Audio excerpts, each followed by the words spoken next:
The Sony Xperia Z Ultra, an undeniable powerhouse when it comes to the screen, the processor, the specs, but the camera has been a bit of a letdown, or at least a lot of people have been grumping about it, given the fact it's 8 megapixels with no flash.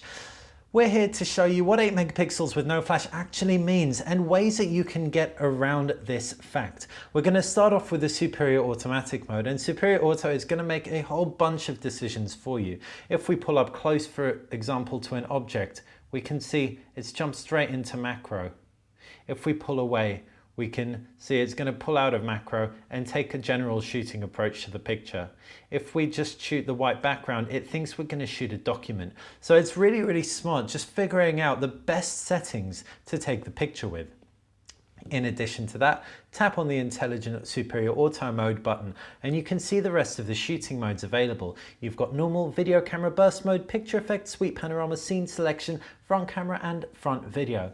If we jump into normal and we take a shot with a slightly lower ISO, we can manually tweak the ISO to give it as little noise as possible, so it's going to perform relatively well in low lighting.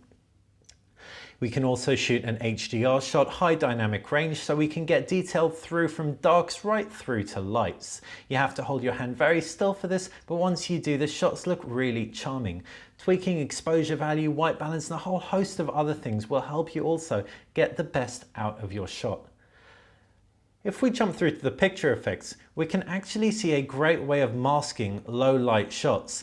Despite not having any flash, if you grab a noisy shot, you can cover it up pretty easily. This isn't going to be one for the hardcore photographers out there, but definitely people who just want recreational shooting.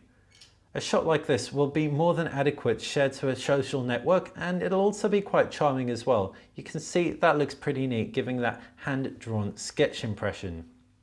If we jump out of that, we can choose from a range of other picture effects, including nostalgic miniature, vivid, filter, fisheye, sketch, partial color, Harris, shutter, and kaleidoscope.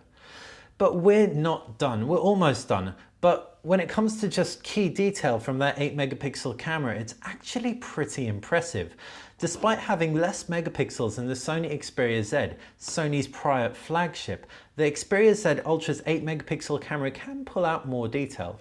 Pulling in close to this Sony insignia, for example, we can take a picture, slightly handshaky, so don't expect too much fantasticness, but you can see you've got a really, really respectable amount of detail in there. If we swap out to the Sony Xperia Z and take the same picture, we can. First one was out of focus, so let's pull back a bit. There you go. Firstly, it's slower to take, so the pictures take longer to actually fire because of the fact you have this slower processor, but it doesn't actually pull out more detail, and the reasoning for this is that the Sony Xperia Z over processes images, killing some of that fundamental detail that is why you even have 13 megapixels on there to begin with.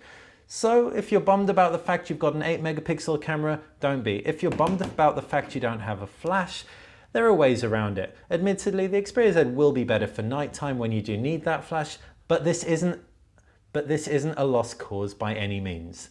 Hope you've enjoyed this video. I've been Basil with Recombu, taking a look at the Xperia Z Ultra's camera user interface and ways you can get the best out of it. Thanks for watching. If you like this video, click like, and if you like this channel, click subscribe.